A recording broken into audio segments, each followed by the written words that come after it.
Olá, pessoal, tudo bem?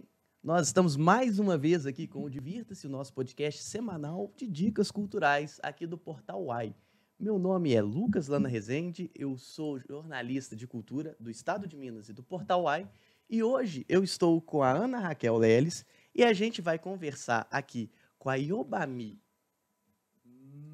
Não bulelo. Nambulelo e com a Thalita Franklin. As duas estão... Tamara. Nossa, Tamara, perdão, desculpa. Nossa, não sei de onde que eu tenho tirei uma irmã Thalita. que se chama Thalita Franklin. Perdão. As duas vão falar sobre o Maban, que é o festival de música afro... Como é que é a sigla do Maban? Maban. Maban. É Maban. Mostra Afro Barreiro ao Forreado Matias. Exatamente. Que acontece no Barreiro no dia 15, 16 e 17, com oficinas de dança, oficinas de música e shows muito bacanas. Sejam bem-vindos, pessoal. Desculpa pela manota que eu acabei dando aqui nesse início aqui. Acho que é o nervosismo. Tá suave, eu que agradeço muito. Obrigado Obrigada mesmo. pelo convite. Bom, vamos lá. Primeiro sobre o festival, assim, como é que é essa história? É a 6ª edição, vocês estão voltando agora com o presencial e expectativa, claro, que eu quero saber, mas assim, o histórico também, de onde surgiu, como que vocês criaram, desenvolveram? Sim, ó, o Maban, como eu tinha te dito, Mostra Afro Barreiro ao Forreado Matias. E aí ele nasceu, na verdade, como uma mostra afro no Barreiro para celebrar o Dia da Consciência Negra. E aí foi construído coletivamente e pensando nessa construção a gente se deparou com a história do Matias, que até então era chamado de escravo Matias. E aí a gente foi se aprofundando na história e nessa descolonização, buscando sempre afrocentralizar e falar de uma forma mais massa, né, decolonizar as coisas. A gente começou a chamar ele de Alforriado Matias. E aí, esse ano, foi uma mostra afro com o tema de Alforriado Matias. Em 2018, ele já virou Mostra Afro Barreiro Alforriado Matias. E a gente começou a escrever os projetos em leis de incentivo à cultura, né? E a gente foi aprovado. Mas em 2018 ainda rolou no Amor, aconteceu ainda no mês de novembro, na Consciência Negra e tal. Mas em 2019 a gente já lança o tema de Ori, que significa cabeça em Iorubá, a abertura da Consciência Negra. E essa edição já não é mais em novembro, a gente já começa a fazer fora de novembro, essa edição foi em maio, mas propondo que a Consciência Negra fosse um estado de espírito e não uma coisa para ser celebrada só no mês de novembro. Então, aí, a gente, nessa edição, é a hora que a gente traz o primeiro convidado internacional, que é o Zola Star, um congo-angolano que tem um show maravilhoso. E aí ele fez uma participação, quem fez uma participação especial com ele foi o Sérgio Pererê, porque o Sérgio ele descobriu que ele tinha uma ascendência angolana, né? Que isso, Ele fez o exame de DNA dele e tal, legal. e descobriu que ele vem de Angola. Então a gente achou ótimo colocar os dois juntos, né, conterrâneos, e eles fizeram um show lindão assim. Teve a guarda de cortejo de Congado, que foi maravilhoso, foi a consagração do meu filho, assim, com o Maurício Chizumba, foi muito lindo. E tudo isso ali no Viaduto das Artes. O Viaduto das Artes sempre foi um grande parceiro e que abriu as portas para o Maban, assim, desde então ele é. E aí veio 2020, com aquele momento tenebroso que a gente passou, né? E a gente fez... sempre foi 12 horas de festival, de mostra, né? Então, é música, é feira, é intervenção poética, enfim, tudo que a gente pode trazer da cultura, sabe? A ideia é descentralizar a cultura, mas também acessibilizar que as pessoas possam se conectar com a sua ancestralidade, se descobrir, saber um pouco mais de onde elas vieram, para, enfim, elas saberem para onde é que elas vão, né? E aí, em 2020, a gente fez, então, online e tomou uma proporção um pouco maior, porque a gente começou a conectar outras pessoas. Nós somos produtores culturais. Quando eu falo nós, eu estou falando... eu sou co-idealizadora junto com o Marlon Andreata. Nós somos produtores culturais, produtores de outros artistas, e a gente foi conectando outras pessoas. E nessa de 2020, a gente conheceu uma mina, que é a Natália Grillo, uma pesquisadora livre, né, que no Instagram ela está como Preta Velha, e ela tem muito saber, assim, então ela fez uma roda de conversa bem legal, conectamos a Jaqueline Fernandes, que é do Latinidades, um dos maiores festivais das mulheres negras da América Latina, né? E aí o Zola veio de novo, fez um show e todo mundo se mobilizou, foi muito tocante, assim, sabe? E 12 horas, naquele momento de live, todo precário, porque a gente não tinha nada, assim, era a câmera do celular, não tinha um negócio massa, porque depois foi começando a virar uma coisa mais bem desenvolvida, né? Então foi nessa coisa meio louca, assim. E em 2021, a gente fez de novo no online, que foi essa questão, essa edição inédita, aí, onde a gente gravou em vários pontos do Barreiro. A gente escolheu os lugares que tem um visual mais legal, que são pontos de... Ainda faltou lugar, viu, gente? Porque o Barreiro tem muitos pontos legais. Isso, para quem não sabe, é porque eles gravaram até no Hortifruti. Foi muito massa. Então, assim, a line-up foi assim, cada um foi para um ponto do Barreiro que a gente acha que todo mundo tem que conhecer. Inclusive, esse Sacolão tem muitas boas ofertas. Nosso parceiro desse ano também. E aí... Fala o nome aí, ué. É o Hortifruti ABC, gente. Beleza. É isso, pode dar uma passadinha lá que vocês vão curtir, que é lindo e é tudo muito bom. Mas aí vocês fizeram lá, quando tinha mais A gente fez lá com a atração internacional, e aí a partir então, desde 2019, a gente já lançou essa. Agora, Mabã é internacional, porque sempre vai ter que ter uma atração internacional. E a ideia é que sejam africanos, né? E nesse primeiro momento em diáspora, mas daqui a pouco a gente vai importando alguns também. E aí... Falando em brasilidade, quem foi o Matias? Sim, Matias. Ele foi um homem que viveu em condição de escravizado. O Barreiro, ele era uma fazenda, para quem não sabe, e ele serviu de aporte para a construção da cidade de BH. O Barreiro é mais velho que BH, né? Ele tem 160 e poucos anos. E é de lá que a nascente do Rio Arrudas fica ali, o pH da água ali é muito, muito bom e tal. Então, ali também tinha uma questão de poder dar um aporte para água, comida, essas coisas, assim. E aí o Matias viveu ali. A história é oralidade, né? Que é também muito importante. Então, a gente vem escrevendo, mas para a gente, nós que somos descendentes dos povos originários, a gente sabe a importância e a força da palavra quando você fala, né? Por isso também que tem uma coisa do nome, né? Você falar e reverberar. Então, na oralidade, a gente sabe que o Matias tinha mais de 60 anos. E o Cândido Brochado prometeu para ele a liberdade dele. E estava próximo, já estava rolando vários burburinhos, várias revoluções, já estava rolando a revolta dos malês ali, Conjuração Baiana cá, várias coisas. Revolução do Haiti, que foi a maior revolução da história, já estava rolando, já tinha rolado. E aí já estava começando a ficar desconfortável, né, no território brasileiro, assim. E nesse momento ele tem essa liberdade prometida que não é cumprida. E aí, na hora que o Cândido Brochado vai fazer uma viagem para a atual Pampulha, que antes era Freitas, o Matias resolve tomar a liberdade dele de volta mesmo e exercer o seu ato de justiça. E aí o Cândido Brochado, após a morte do Cândido Brochado, né, a fazenda é vendida, o Matias ele foge para as matas, mas ele é encontrado, e aí o que a gente tem até hoje nas histórias é que possivelmente ele foi torturado e levado ali para Ouro Preto, enfim. Mas tudo que a gente faz, inclusive a gente fala sobre isso, é muito, muito pouco, né? O Matias, inclusive, recebeu honra ao mérito há uns 2, 3 meses atrás pelo feito dele, e foi muito massa receber isso, mas ao mesmo tempo é muito pouco por tudo que ele passou, né? Mas é só mesmo para afirmar e levantar essa ideia de fazer acontecer, né? De fazer justiça. Essa é a história que a gente quer contar, que as pessoas se movimentem, façam justiça. E aí, a partir desse momento, desse feito do Matias, é que a fazenda é vendida, é que vem os imigrantes, começam toda essa história do Barreiro se industrializar, sabe? Então, ele é um divisor de águas também, é um marco na história da cidade. E é isso, esse foi o grande Matias. Muito legal. Que bacana. E a escolha por exemplo, dos shows? Eu quero agora focar nos shows para poder passar a palavra para a Tamara também.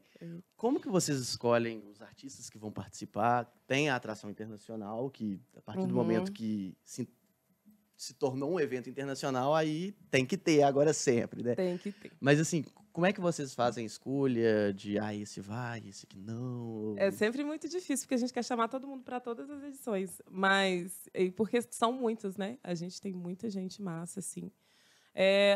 Primeiro que o critério, a gente está no Barreiro, que é um berço de cultura, né? Uhum. Então, o Maban acontecer ali, além de ser porque ele nasceu ali, é porque para trazer os olhares de BH para lá e ver que a galera sai de lá para fazer cultura fora. Então, é um lugar que tem que ser visto, que as pessoas têm que chegar, que é para todo mundo. Mas a gente faz essas escolhas embasadas na consolidação da carreira da pessoa e tudo mais, mas principalmente também na afromineiridade, na afrobrasilidade. Primeiro os artistas regionais, né, os artistas da cidade. Depois a gente pensa num nome de renome nacional, e aí a gente vem com a cereja do bolo. Assim. E acho que a cada ano a ideia é tentar aumentar a line-up, sabe? E o Cortejo do Congado sempre tá junto, assim, desde o primeiro. Uhum. Bacana. E tem algum artista em especial que vocês estão animados para assistir? Sem ser a Tamara. Sem ser a Tamara. Porque a Tamara eu já falei aqui, não é porque ela tá aqui do lado, mas no ano passado, né, quando a gente fez, assim, ela lá no Viaduto das Artes, estava tão incrível que a gente, da produção, ficava assim, nossa, tudo que eu queria estar aqui com os amigos tomando uma cerveja, curtindo o show da Tamara. Então, essa vai ser uma grande realização. São 2 realizações, né? Porque a Tamara vai estar aí de novo, cantando ao vivo para a gente. A Fanta Konate, que é maravilhosa, porque ela tem um espetáculo. Ela é uma dançarina. Ela tem uma voz muito potente, mas ela também, lá em cima, ela é de ela onde? dança. É de Guiné-Conakry. Bacana. Ela vem de ela é descendente de uma das famílias mais representativas ali do país dela. Então, de uma dinastia, assim, se eu posso dizer. Legal. E aí a grande expectativa de todo mundo, que era uma surpresa e agora não é mais, é Martinalha, assim. E vai ser incrível. Poderia já ter dito agora? Pode, claro. Martinalha, que enfim, a gente está falando na cabeça dela, tem 10 anos. Nossa, um dia você vai lá na nossa quebrada, então ela já sabe do Barreiro por muito falar. Então, enfim, a gente trouxe ela. É muito esperado. Nossa, legal demais. E aí, Tamara, o que você preparou para apresentar? Sua segunda participação, né? Sim. Ano passado. A gente saiu de lá no ano passado com a mesma vontade, né? Nossa, vamos voltar, vamos fazer isso ao vivo, presencial. E aí a gente está tratando com bastante carinho assim, esse show. Estamos levando um formato inédito, que eu vou estar me apresentando com 2 DJs. E aí tem um rolê da performance, resgatar mesmo essa figura do DJ, da cultura hip-hop, que é ativo, que está ali não só dando play, né, nos beats, mas que tem essa interação mesmo, esse lugar, né, assim, importante no show, da performance mesmo. Botando os DJ para suar a camisa. E tá bem bonito assim, o show. Pensando no tema desse ano, que é mulher preta, né? Mulher negra, na verdade, pilar da sociedade, que a gente tem que lembrar que negros são pretas e pardas, né? Pensando nisso, assim, nesse tema, o repertório tá vindo, assim, com essa pegada que eu sempre tive de falar mesmo, de apontar o dedo e falar dessas feridas, né? Eu acho que isso me trouxe até aqui, me fez ser quem eu sou, mas com um foco um pouco mais direcionado para as potencialidades também, assim. Eu acho muito importante a gente reconhecer a mulher negra como essa figura de força, como essa mulher que vai na frente, que também está ali correndo atrás, e que vai falar e que vai reagir, mas que também merece amar, merece ser amada, merece ter momentos de alegria, de prazer, de leveza. Então, o repertório ele está muito bem equilibrado assim, entre essa força, mas, sobretudo, nos motivos pelos quais a gente luta, que são esses momentos mesmo de humanidade, né? É legal de pensar sermos isso. mulheres. Porque quando falaria, por exemplo, se fosse para eu apresentar alguma coisa, pensaria assim, vão na porrada e tal, mas botar esse outro lado, eu acho que é um ser múltiplo, é complexo. Uhum. São várias facetas. E por si só, uma mulher preta que está ali em cima de um palco com o poder da palavra e usa esse poder para falar sobre ser livre, para amar e para só existir dentro do que é ser humana, né? Nessa sociedade racista. Assim, falar, eu tô aqui, mereço ser mulher. Sim, isso já tem um peso muito Isso grande. é muito uma político. Sim, não precisa necessariamente a gente está falando, né, do racismo que existe, que a gente convive desde que a gente nasceu, do machismo que existe, que a gente convive desde que a gente nasceu, mas não são as únicas condições de existência nossa, né?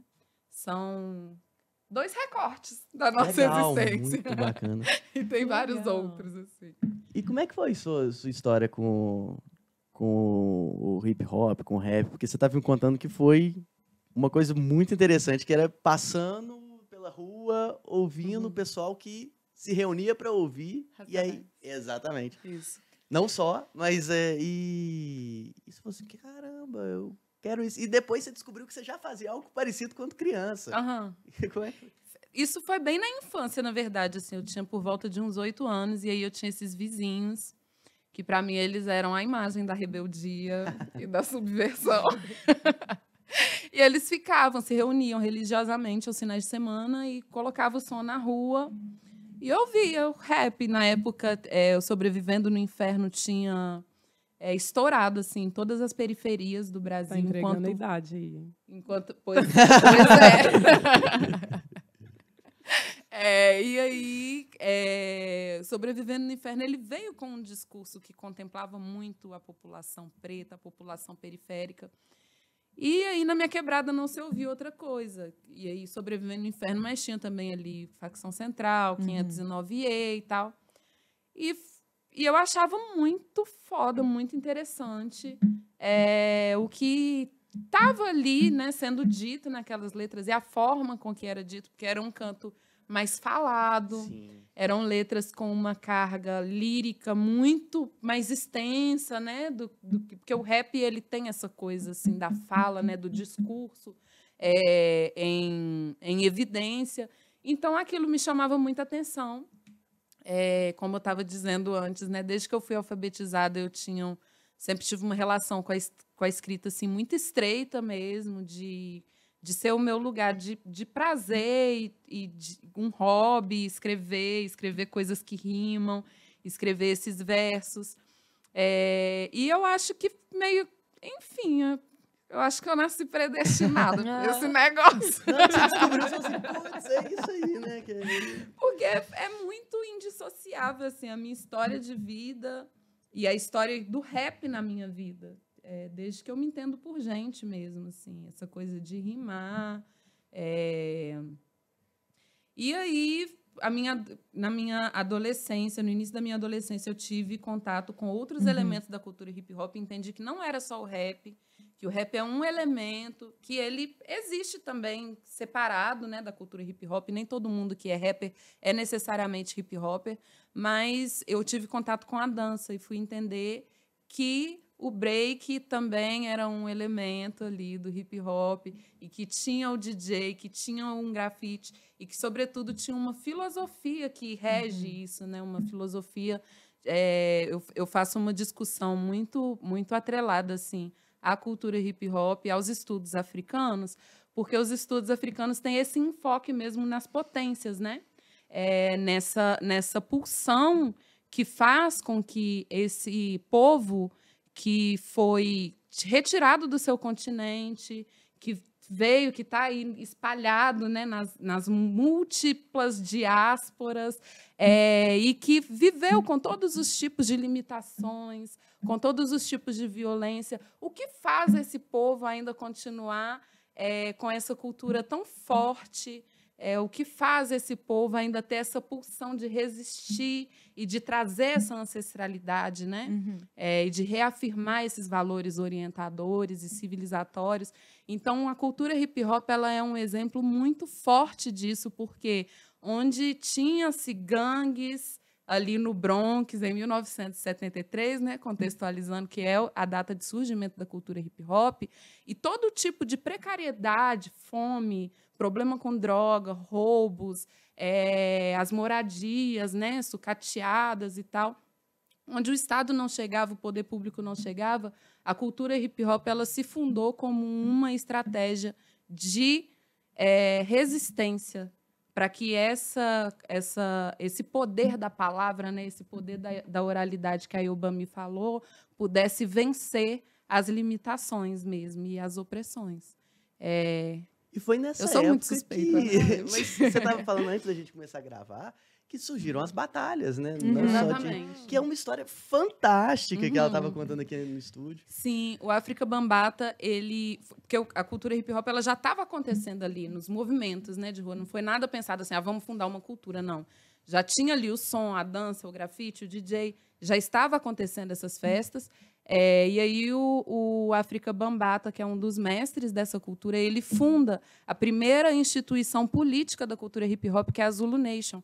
E aí, com a Zulu Nation, ele começa a promover um deslocamento desses conflitos territoriais, porque aí essas gangues que disputavam na bala, na porrada, na facada, começam a disputar na dança, entendeu?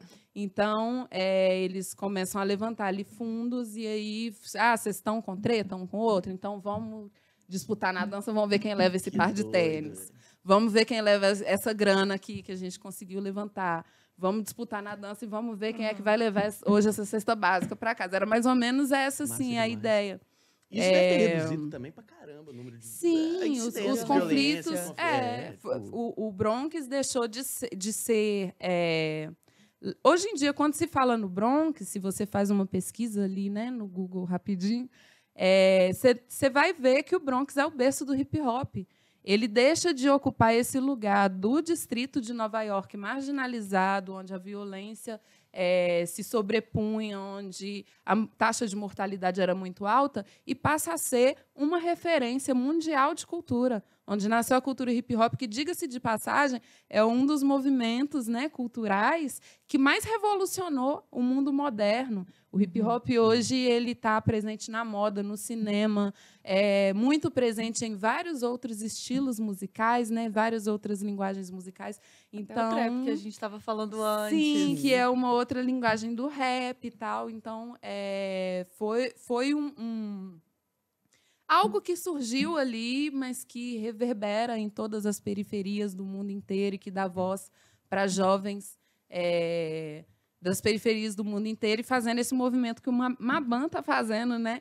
De tratar a periferia como centro. A periferia é centro de muita coisa, né? E a gente precisa mesmo desse deslocamento de olhar e começar a enxergar essa periferia, assim, tá na margem de onde, né? Na verdade. Porque, para quem vive ali é o centro, né? Sim. E a Agora, gente precisa quando foi voltar pra que isso. virou a chavinha pra você descobriu o hip-hop, você descobriu tal, e virou assim, vou fazer isso, vou viver disso e eu consigo criar letras com melodias e tal. Quando que foi? Hoje eu tenho muito mais consciência, assim, de que eu escolhi isso, mas eu acho que foi meio um processo da vida me levando, sabe? A vida leva eu. Exatamente. Eu escrevia, e aí eu tinha uns raps e tal, eu não achava que eram tão legais, assim, mas eu escrevia. E você já fazia as melodias na cabeça, assim? Sim, e aí eu não fazia ideia de como que eu conseguia um beat para cantar aquilo, nem nada. Eu sei que um dia me deu um estalo, na época do Orkut ainda, revelando a idade, mas... De novo, né? Seguimos revelando a idade que a gata tem. E aí tem a importância desses movimentos que rolam na periferia, porque eu não podia me deslocar para o centro de BH, eu não tinha nem idade na época para poder acompanhar, mas tinha um rolê que acontecia no meu bairro, era uma vez por ano, e ia um grupo de rap gospel, que eu falei da minha relação com a igreja e tudo.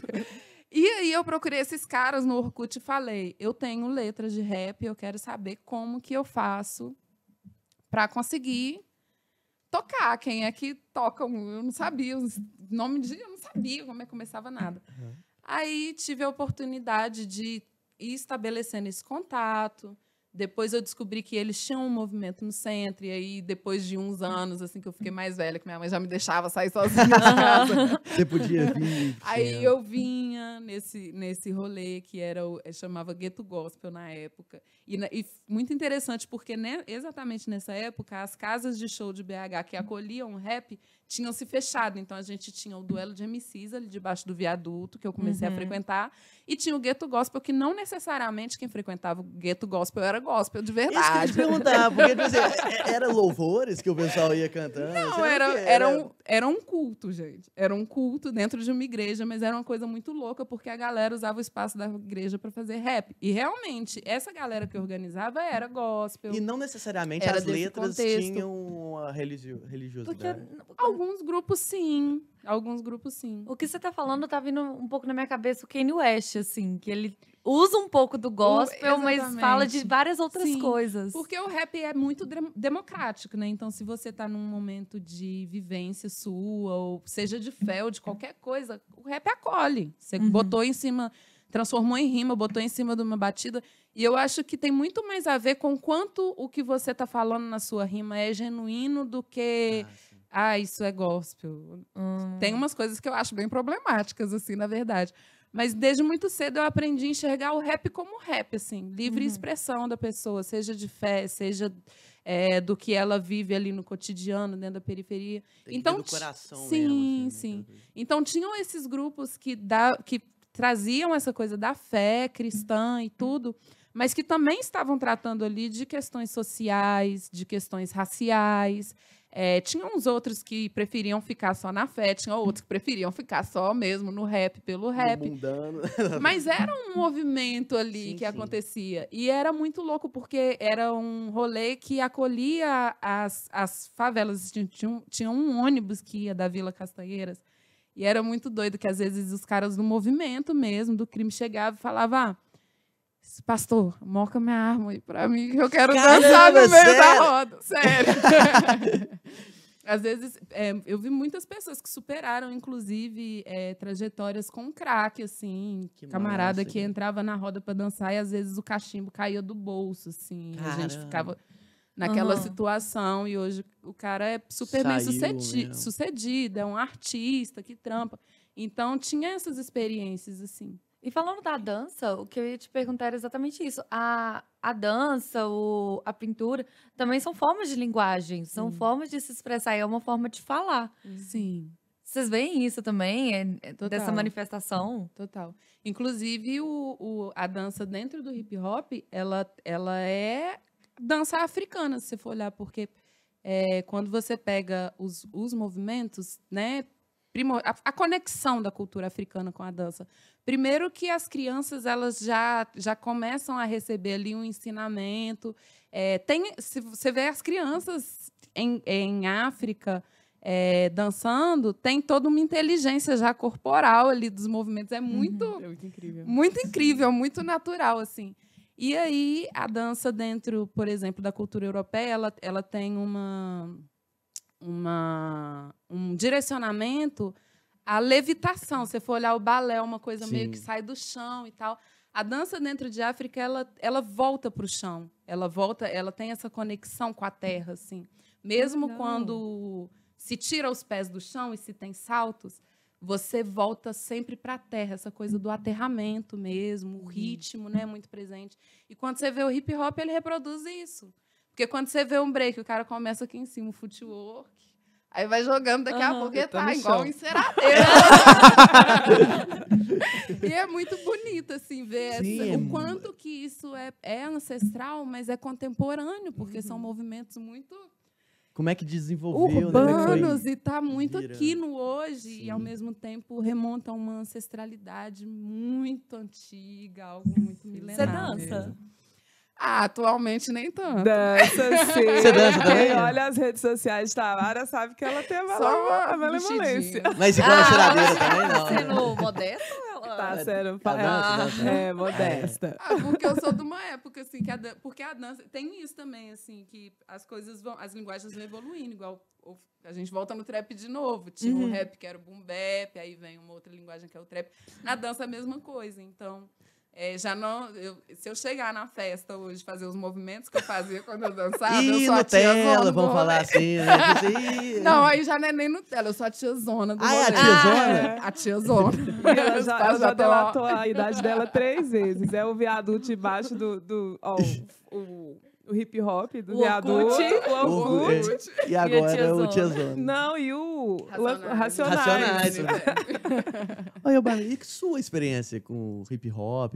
Também tem, não tem? Gente, Foi depois? a minha né? experiência com o hip hop é muito de colonização e de revolta mesmo, porque eu não podia escutar hip hop. Sério? É coisa de bandido, né? Eu tava falando, desculpa, eu tava falando isso com a Tamara agora, porque a Ângela, que é editora nossa aqui, né, de cultura, editora assistente, ela tava falando que ela sempre foi muito fã de rap. E anos atrás, assim, vários anos, o pessoal de dentro da redação virava pra ela e falava assim, você gosta de rap? Isso é coisa de bandido, isso é música de bandido, de marginal, que não sei o quê. Você fala assim, que isso, gente? Os meus primos escutavam Racionais, mas eles já estavam assim, virando uma galera que estava saindo da linha pro resto da família, sabe? Tipo, não tá legal, esses meninos não estão andando num caminho legal porque eles estavam escutando uma música que não Caramba. serve, sabe? Assim, então eu não podia escutar Nação Zumbi. Eu nasci no Nação Zumbi também era não de podia, bandido? assim, não, Nação Zumbi tinha toque de macumbeiro, e como eu nasci numa família cristã, que graças a Exu não é mais hoje, mas não podia fazer várias coisas, não podia escutar várias coisas. Então eu fui crescendo, e aí os caminhos foram me levando para conhecer outras pessoas, e aí eu trombei com uma galera classe média branca. E aí eu comecei a viver no meio dessas pessoas. E essas pessoas estavam consumindo tudo aquilo que foi proibido para mim. Caramba. Eles escutavam rap. E aí, quando eu falei que eu não conhecia a Nina Simone, como assim você não conhece? Como assim você não conhece aquilo? E a galera curtia super Nação Zumbi. Então, foi uma reconexão com a minha história. Então, hoje eu escuto rap, mas não fica assim, eu me sinto envergonhada, porque todo mundo sabe todas as letras, todo mundo, e eu ainda não sei. Estou começando ainda tá agora a aprender a olhando tocar o ali. negócio. Então, assim, agora que eu digo uns 7 anos para cá, eu tenho ouvido rap, sou completamente apaixonada, porque eu fico de cara que os Racionais estão mandando a letra há muito tempo, descolonizando há muito tempo, com informações que eu tenho aprendido agora sobre questões de voltar para a África, sobre questões que estão sendo ditas por filósofos, e os caras já estavam traduzindo há muito tempo, sabe? Então, isso me gera um pouco de revolta, porque é uma coisa que me pertence, nos pertence, e nos é tirado. Até hoje né? Muita gente Isso ainda que não eu ia escuta falar. Mas é muito legal projetos como o Mamba, o Maban, trazerem essa conexão para até outras meninas mais novas Isso. terem essa conexão mais Essa logo assim na adolescência, coisa que vocês não tiveram. que a gente não teve. E a ideia é essa mesmo. Esse ano, o tema do Maban é Mulher Negra, o Pilar da Sociedade. E a gente, desde 2018, faz uma parceria com a Rede Pública de Ensino, fomentando as leis federais 10.635 e 11.645. Não, troquei, gente. Você pode explicar pra gente também As leis federais 10.639 e 11.645. Uma é uma extensão da outra, assim, que é uma lei que torna obrigatório o ensino das culturas afro-brasileiras e indígenas, dos povos originários. Torna obrigatório isso no ensino médio, mas no ensino superior não. Ou seja, os professores eles não recebem capacitação para poder ensinar. Então, a lei está mais ou menos furada, né? Era E essa aí- que estavam tentando barrar? Ou não? Provavelmente deve ter sido barrada de alguma forma. Com certeza, é uma lei praticamente recente, assim, Que eu se lembro que não pensar. estavam querendo passar ou então estavam querendo vetar. Era um negócio assim, que era um absurdo gigantesco. A tentativa de justificativa Não faz do veto, sentido, não né? fazia Porque sentido uma história tem dois lados. Você tem um conflito, você, seu amigo, você, seu namorado, seu companheiro.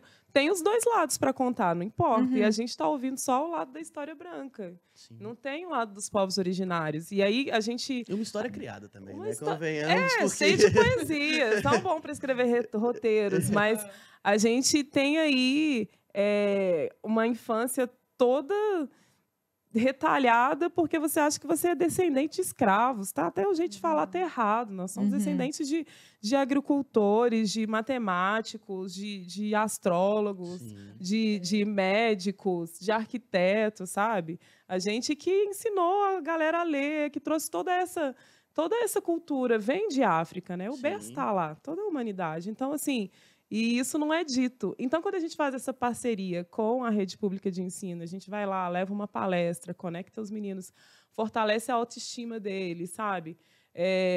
Traz isso.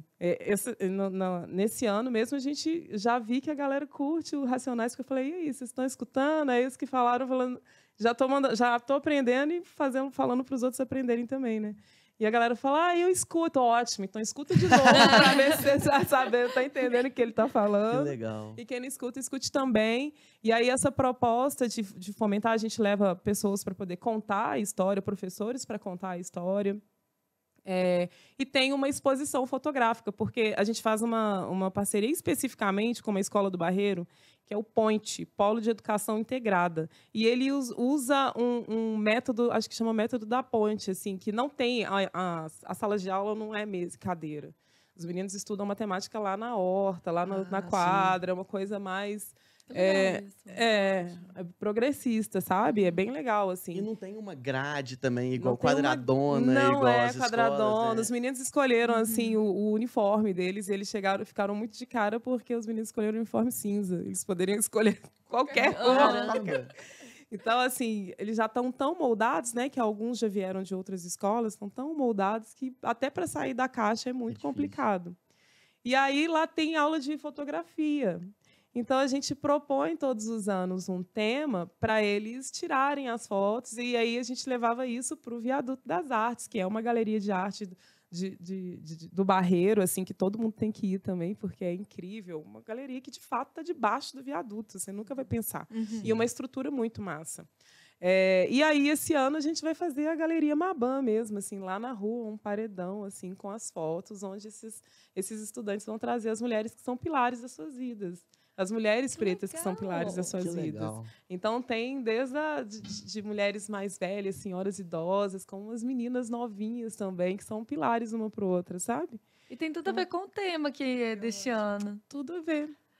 E falando do ano passado, é porque eu fiquei com essa dúvida. Rapidinho, desculpa, só uma dúvida. Qual a idade dos meninos, mais ou menos, a média de idade? Em torno de 10... Lá tem o EJA também, sabe? Então, vai de 10 a 15 anos, se não me engano, assim, nessa faixa. Tá no meio do caminho. Bacana.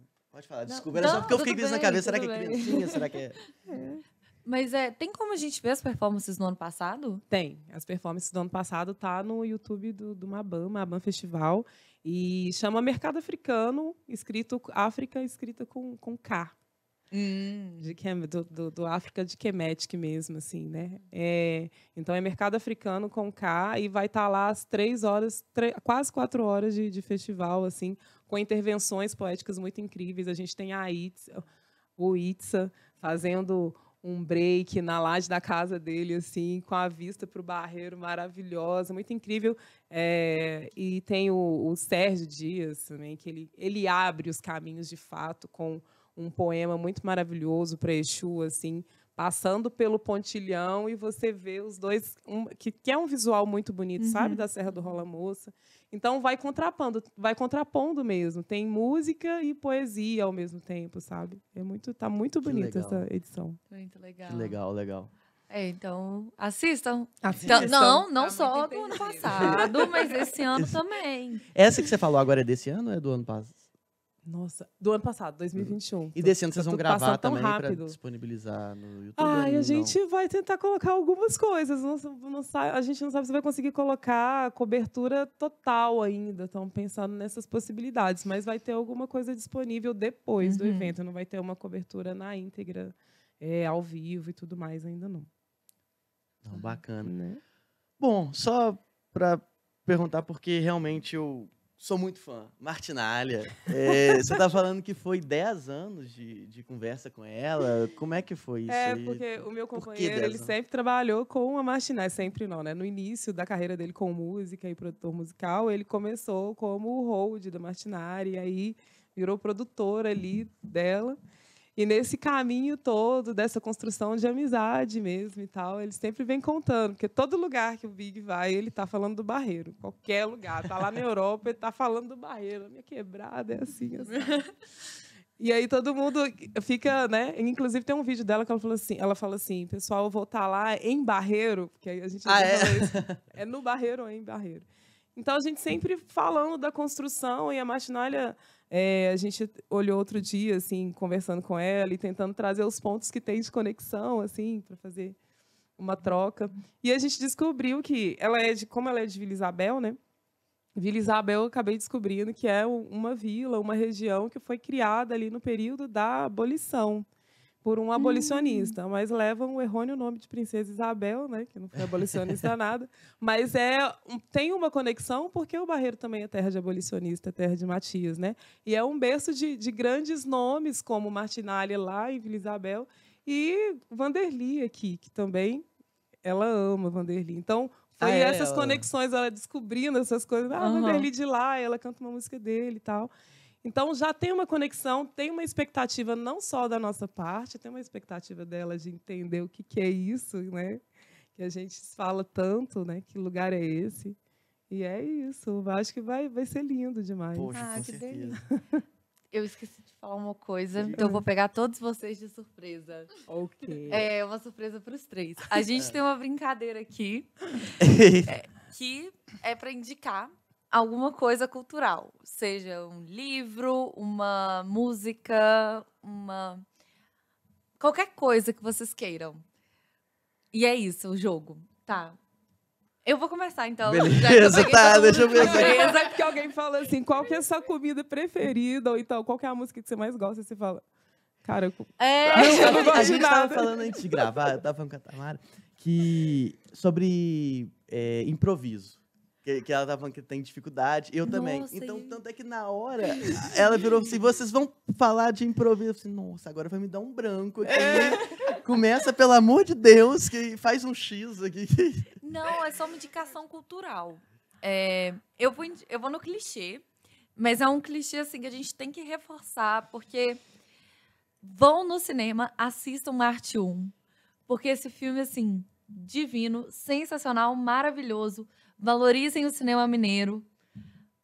Esse filme tem que estar no Oscar, e é isso aí. Deem um prêmio para este homem. Gabriel Martins, um beijo. É isso. Eu não assisti, vou anotar essa dica. Muito bom. Tem que ser no Precisando cinema, a ver. gente Muito tem que bom. valorizar, tem que entender que nós estamos querendo filmes como estes Total. em grandes salas. E é isso. Indicadíssimo pro Oscar, né?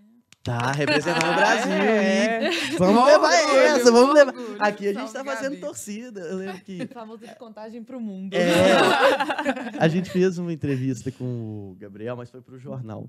E aí a gente falou que aqui na redação a gente já assumiu que o filme é nosso. E a gente tava, não, é nosso, a gente vai ganhar isso aí, que não sei o quê. Não é seu, mas não, é nosso. Então a energia já tá rodando, né? Quando a gente toma pra gente o É. negócio, né? sobre. É isso. Mas Vou fazer a minha demais. indicação, então, pode? Pode. Vou indicar um rolê que eu tenho como um quilombo urbano muito necessário e muito gostoso, que é o Back to Black Afropub. E os meninos estão agora com a Afro House também, que é uma casa de show ali no Floresta. É Avenida do Contorno. O melhor hambúrguer artesanal que vocês vão comer na sua vida.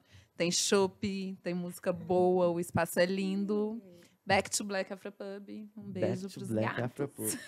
Eu acho que eu já ouvi falar deles, já me recomendaram. É uma Ai, delícia lá é uma mesmo. delícia, gente, É é uma muito gostoso. delícia. Já, tem 90% de certeza que a gente fez uma lista de recomendação de bares LGBTQIA+, aqui de BH. Aham. E aí citaram lá, falaram que lá é muito bom. Lá é muito maravilhoso mesmo. Eles Sou são super super ele, abertos. ele tem alguns anos já ou não? Fez 2 anos, né? Ah, não, porque eu tô achando que é um... Mas eu acho que é ele mesmo, que a gente já tinha feito uma matéria uma vez, inclusive, com ele. Mas assim, já tem algum tempo. Eles mesmos. Lá é muito maravilhoso. Ó, eu tô Pode ir. vendo que tá rolando um silêncio porque você tá querendo empurrar pra mim. Eu quero por último, até agora que assim... Eu de improviso, eu né? daqui a pouco começa a pegar fogo o boné, assim, Toda já na hora ele cabeça faz um já... comentário pra ganhar tempo. Exatamente, É, exatamente. bota fé. Netflix aí, diretamente. Não, mas eu já pensei aqui. Agora, se ela falar o que eu estou pensando, aí fudeu. Aí... Gente, eu não vou falar sobre o que você está pensando, não tem jeito. Eu sou mãe, eu tenho uma criança de 3 anos, então eu tenho uns 5 livros para poder terminar, vários filmes que eu não consegui assistir, né? Tipo... eu achei que você ia falar 5 livros para indicar. Eu falei assim, nossa, porque o meu é um livro. É um. Você fala um. Não, e aí me fugiu tudo, porque, de fato, eu não consegui concluir essas demandas, sabe? A vida da mãe é muito... Então, eu só leio coisas que é para poder fortalecer o rolê do meu filho, para poder...